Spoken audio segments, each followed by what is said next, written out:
What are our own signs? Beautiful. How long did it take you to develop this talent? It takes time. And all it really takes, though, is experience, but awareness. I just want to be more intuitive. So it's just with the intention. The intention is everything. I intend to really follow my intuition, which means take a look at it, keep looking at it, keep practicing, keep exploring it, and eventually you get it. It happens. Right. So would you say that your experience when you were in the Middle East, would you say that that was more of a breakthrough for you? Did that maybe accelerate the process? Yeah, and it happened because of meditation. I actually started to do meditation when I was working in the Middle East, and I think that's a real key to people being very aware of that feeling with that kind of meditative understanding and experience. And is maybe maybe there's something that you could tell our audience that would help them, something that you learned during that time to help them become more focused and to be able to get into that space? Sure. I really do believe the power of meditation. Okay. And I really don't believe it makes any difference what kind it is. And it doesn't have to be, you have to be sitting in some great position, you know, it's just getting quiet with yourself, getting into a state of inner peace and a sense of stillness and awareness. And that, we can cultivate that, but we're very speedy people. Right. We're doing this and going there and we're hardly breathing and all of that. So it's like time out. You just kind of say, wait a minute, let me just sit and feel. Right. And we can all do that, but we have to want to do that. Well, you know, I have found that meditation, with all of its sparkle and its brightness, has also created a lot of pressure. Like, oh, am I doing the meditation right? And do I need to listen to this CD? And should I be listening to this music? Right. And then how do I know I'm doing it correctly? Right. Just do it. I think a disease of perfectionism is rampant. Am I doing it right, like you say? Yeah. One of my greatest teachers is a Zen master. Okay. He said, the essence of meditation is just sit with a straight back, close your eyes, and be still. That's it. That's it? And if you're trying to focus on breathing or watching this light or do this or do that, he says, you can do that. And if you get off focus or out of that, who cares? Don't worry about that. Just continue to sit. Continue and sit. Continue to sit. This is meditation as it is right now. I think the posture is important because this is your most aware. You can go forward, yes, back, no, sideways, maybe, but this gives the whole 360 degrees of possibility of an open mind and an open heart. So this is our most aware position. Okay. And you could do it sitting here. You don't have to be on the floor, or Right. you don't have to even have the candles or the incense, and you could do it right at your desk. Great. Just a minute time out. Okay. I just need to get quiet, and I can't tell you the benefits that simple process has. That's fantastic. Yeah, Great. yeah, it is. Keep it simple. Keep it simple, yes. Because when we start to get in, well, I should do it this way, and caught up in techniques, we're mental again. Right. And should I do it this way? And we begin to doubt, and we've really forgotten why we're there, which is just simply to sit and feel. Great. Great words of wisdom. What is your vision for the future of mankind? Humankind.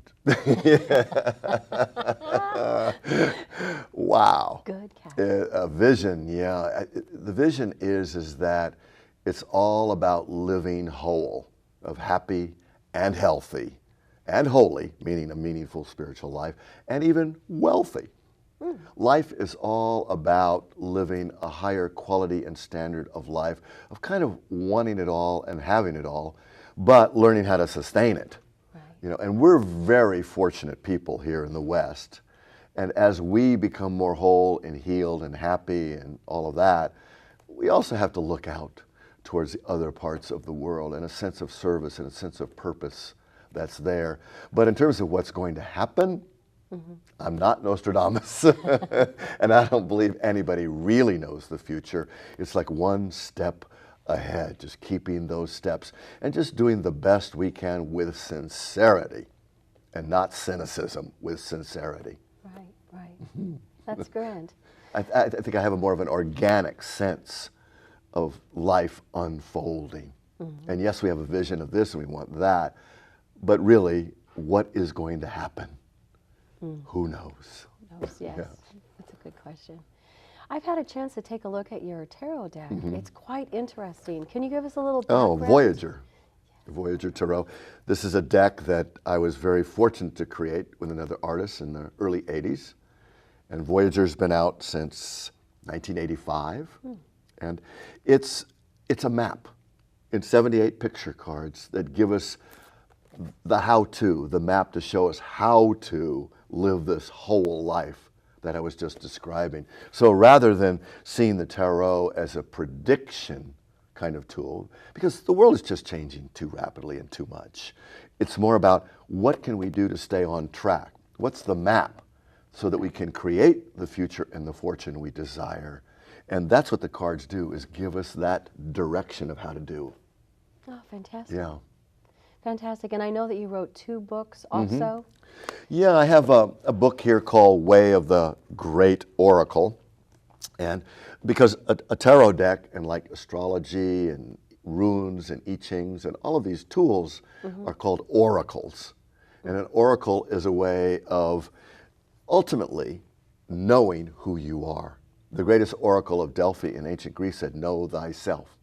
If we really knew who we were, really our greatness, even though we're afraid of it and we're limited around it because of our beliefs, the future would take care of itself. And so the oracles are simply vehicles to show us our true vast greatness and potential. And I have another book here called Strategic Intuition for the 21st Century. And it's a book about using intuition and Voyager Tarot for workplace and financial decisions, whether it's in the home or in a corporation, whatever. Those kinds of livelihood kinds of issues that we do have every day of our lives. Right. Wow, that sounds really fascinating. It is fascinating work, yes. That's great. And I must say also about the tarot decks, all of them, it doesn't make any difference if Voyager or this, because there's thousands of decks, is that they are catalysts to our own intuition. The cards themselves don't tell us what to do. They intimate that you could do this and this and that through the picture symbols that are very catalytic. And they kind of give us our own inner aha. And the real key is trusting what we get from the cards that we pick. So it's not about the cards per se, it's what they spark within our own inner knowing. So the way that I understand this is the cards would really help me to maybe become more comfortable with my own intuition, help me to propel myself forward. Exactly. It is about growing. And tarot decks and oracles are about growing yourself and developing. You know, it's not about just sitting around and hoping that something good's going to happen. Okay, but it's really about being more proactive with our life. And every tarot deck is divided into 4 suits of cards, like playing cards. One suit for the mind, one for the heart, one for the body, and one for spirit.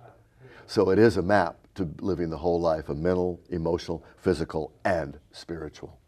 I had the opportunity attending your workshop today. And could you give us a little more information about... The workshop, and you were there, so you Yes. know, is about self-sustainability. And we talk about sustaining the planet and the environment, which is great. What about us? How do we keep going with the pressures and demands of modern day? How do we kind of stay alive and stay young and stay enthusiastic and keep kind of refreshing and renewing ourselves? And what I've been looking at in my own life, because I'm not ready to retire, it's about refiring my life. So learning kind of some principles about